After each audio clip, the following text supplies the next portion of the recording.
வெளியே ஒரு வேலையாக போகலாம் அப்படின்னு சொல்லிட்டு கிளம்புனேன். சரி அப்படியே ஒரு காஃபியும் குடிப்போம் அப்படின்னு சொல்லிட்டு கிச்சனுக்கு வந்தேன். அப்புறம் காஃபி குடிக்கும்போது ஒரு வீடியோவும் எடுத்துடலாம் அப்படின்னு சொல்லிட்டு கேமரா செட் பண்ணி வச்சுட்டு வீடியோ எடுத்துக்கிட்டு இருக்கிறேன். பால் இந்த பக்கம் கொதிச்சிக்கிட்டு இருக்குது.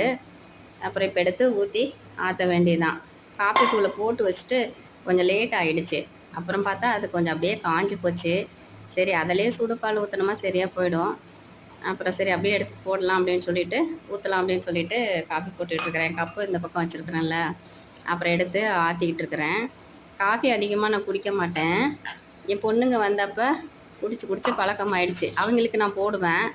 சரி போடும்போது நம்ம குடிக்காமையாக இருப்போம், நம்ம கொஞ்சம் குடிப்போம்ல, அப்படியே பழகிடுச்சு. இல்லைன்னா நான் டீ தான் அதிகம் குடிக்கிறது. அது 2 நேரம் குடிக்கிறது தான் டீ. மற்ற நேரம்லாம் ஏதாவது வேறு டீ தான் போடுவேன். சரி இன்றைக்கி நல்ல காஃபியாக குடிக்கலாம். பால் காஃபியை தான் நல்ல காஃபியும்பேன் என் பொண்ணுக்கிட்ட. நல்ல காஃபி குடிக்கலாமா, மூலிகை காஃபி குடிக்கலாமான்னு. நல்ல காஃபினா பால் காஃபி, மூலிகை காஃபினா அதுவும் அவங்க குடிப்பாங்க. அதுவும் அவங்களுக்கு பிடிக்கும். உடம்புக்கு நல்லதுன்னு சொல்லிட்டு குடிப்பாங்க.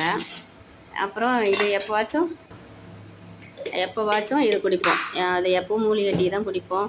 அதுவும் ஒரு பொண்ணு வர காப்பி குடிப்பா, ஒரு பொண்ணு காஃபி குடிப்பா, ஒரு பொண்ணு டீ குடிப்பா. இந்த மாதிரி ஒவ்வொருத்தவங்களும் ஒன்று ஒன்று குடிப்பாங்க. நானும் டீ தான் குடிப்பேன். சரி கிளம்பியாச்சு. டீ குடிச்சிட்டு கிளம்ப வேண்டியதான்.